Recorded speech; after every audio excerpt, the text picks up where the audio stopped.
Hello, happy Sunday. It's a pleasure to have you here again. On this episode of From His Heart to Yours, I'll be speaking on the topic God's first question. You see, if you consider the topic logically, you may have a problem. Why will God be asking questions? Because most times as humans, we ask questions to get clarification. We ask questions to know. We ask questions to understand. But when you say God is asking questions, we are talking about the God who is all-knowing. We are talking about the God who is the fountain of wisdom, the God who is everywhere, the God who has all power, the creator of the universe, the grand designer, the greatest schemer. We are talking about that God who is greater than anything and everything our minds can imagine or can ever conceive. We are talking about that God. God is asking a question. Now, if God is asking angels, if God is asking the Trinity a question, that may be understandable. But God was asking man a question. We see this in the book of Genesis chapter 3 verse 9. We are going to read Genesis chapter 3 verse 9. Then the Lord God called to Adam and said to him, "Where are you? Where are you?" God was not asking the community in the Trinity a question. He was not asking the Son. He was not asking the Holy Spirit.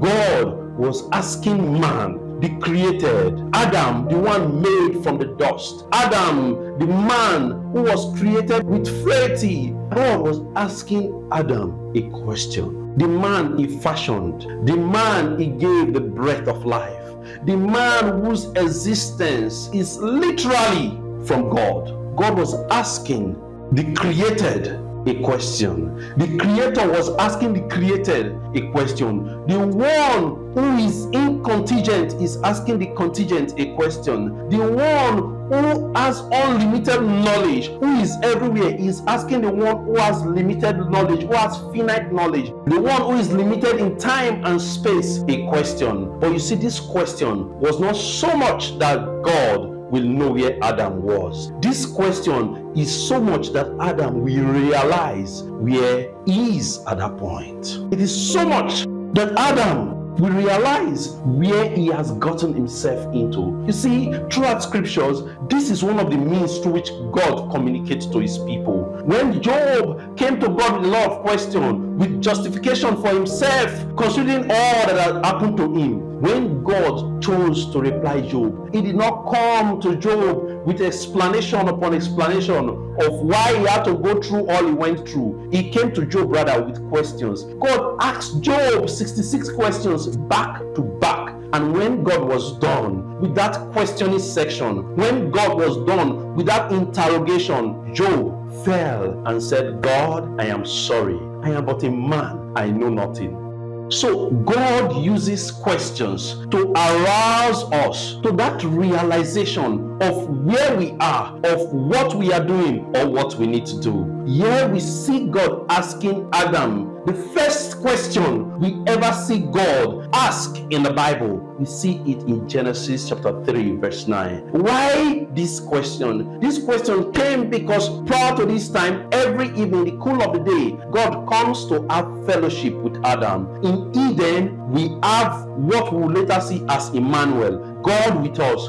God was literally with them, having fellowship with the first couple, meeting with them. There was a relationship, but that relationship was guided by some rules, simple rules. You are free to eat, you are free to name, you are free to tend, but this tree, you must not go there. What happened? Adam fell for the trick of the devil. Adam fell for the lies of the devil. He wanted to be wise. He wanted to have wisdom like God. He wanted to understand everything like God. Rather than leave the prerogative of determining good and evil for God, Adam wanted to wear the shoes of God. He was deceived by the devil because these were all tricks. There is never a time where man will rise to that rarefied air of divinity. We are created by God. We will be as great as he wants us to be. But man heeded the voice of the devil. The wife ate, the man ate, and they were disappointed. They had sinned against God. They found themselves naked. They have been deceived. And when God came that evening for the usual fellowship, because they had sinned, they were not the one running away from God. Come on, who told you God does not know where they were? Who told you the trees could cover them? Who told you what they were doing could cover them? God was asking that question for them to realize that they had matched the line, for them to realize that they have missed the mark, for them to realize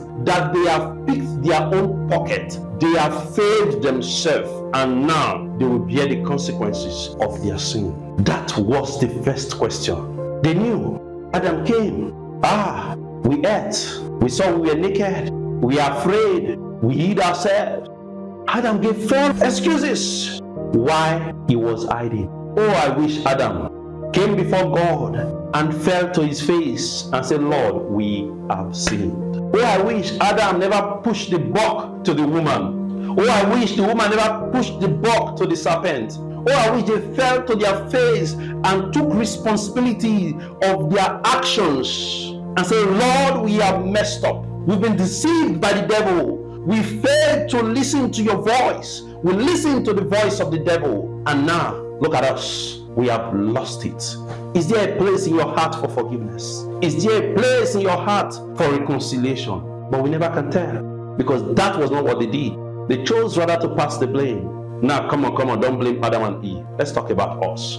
Consider this so many times when you do wrong. You hurt a friend, you hurt your parent, you say the things you ought not to say. Rather than offer an apology, what do? You justify your action. I give some excuses to cover my face, to cover my shame. Now, it's easy to blame Adam and Eve, but that thing that was in Adam runs through us. And today that question is not so much for Adam, it's so much for you. Friend, God is asking you, where are you?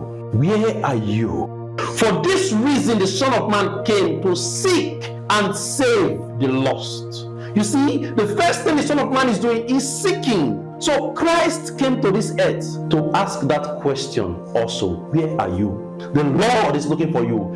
Adam at least knew where he was. He was hiding, covering himself with things that could not cover him. Do you still know where you are? Oh, perhaps you have gone far. You are somewhere far from the presence of God. You are lying in the lap of a woman. You are lying in the arms of a man who is not your husband. You are stealing, cheating. You are corrupting yourself and corrupting the world. You have gone far astray. God is a name that you hardly mention. Christ is a name you mention only when you are in trouble. And you are just wishing that somewhere you'll be able to get out of this and the Lord will save you. For this reason, Christ came to seek and save the lost. The first step to coming to God is a realization of where you are. So God is not just asking Adam, where are you? God is asking you, where are you? Will you be honest with God?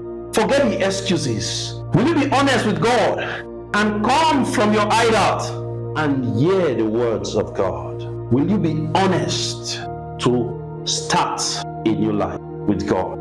This question is not so much for Adam. This was God's first question to man. This is still God's question to you. God is seeking a relationship with you. A relationship where when you have God, you will not create room for the flesh. Oh dear friend, have you not realized that all the time the devil comes speaking to your ears? All the promises of the devil, they are never realized. It's just a bait. The devil has promised you pleasures in wrong places, but when you drink them, you taste sour waters. The devil has promised you fame in wrong places, but when you get there, that does not take your depression away. The devil has promised you wealth in wrong places, but when you get them, you are still not satisfied. But what God is promising is what is found at his right hand. For the Bible says, at his right hand are pleasures forevermore. What God is promising is to lead you beside the still water, is to restore your soul. What God is promising you is a life whereby though you walk through the valleys and shadows of death, you will fear no evil, for God is with you. What God is promising you is a fellowship with him, a life divinely protected, a life divinely directed. What God is promising you is a place in his very heart and a home in his very house. Will you still continue to listen to the lies of the devil? Will you still continue to fall for the trick of the devil? Oh, I wish you will come to God today. For God is asking you, where are you? Where are you? Let me pray with you.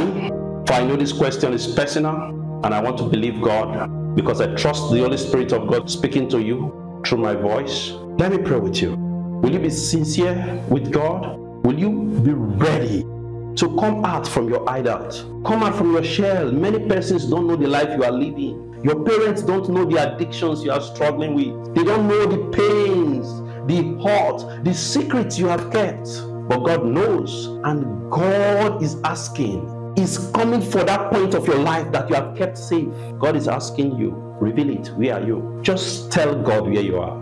Prepare an altar, then I will pray for you. Lord, thank you for these lives. Dare not hide, for it amounts to foolishness. There is nowhere we can go to. You see us, even when we think we are putting on the shroud of darkness. When we think that the dark is an envelope that can cover us, and we can sin without anybody seeing us or identifying us. You identify us. You are the one who have chased us and pinned us to the wall. We don't want to run anymore. So Lord, I pray this moment for the lives of those listening, watching. I pray today they will begin the first step that will lead them back home to you. May your arms be open to receive them. May you cause your Holy Spirit to cause true conversion within their souls, and may their lives be transformed forever. That these ones will not have a problem to fully surrender to you, to confess their faith in you, and to be baptized for their sins to be washed away. That these ones will tear down every wall that limits them from fully worshiping you. Lord, we thank you because you do great and mighty things in these lives, and you make this life, whatever mess it has been, to be a beautiful message. Whatever test or trial this life is going through, turn it to a beautiful testimony, that your name will be glorified. Thank you, merciful Father, for we have asked and prayed in Jesus' name. Amen. Thank you so much for joining me this Sunday. I hope to see you next Sunday in From His Heart to Yours. Please share this video widely and do well to subscribe if you have not done so. Comment, share your thoughts. My email is available. If you have any prayer request, if you have anything you want to discuss with me, I'll be available to attend to you. Just send an email to the email address you see in the description section of this video. We'll be willing to interact with you, to pray with you, because God came to seek and save the lost. He came specifically for you, and God is in your neighborhood looking for you. I trust you have opened the door. I welcome you to a new season of your life. Have a great week.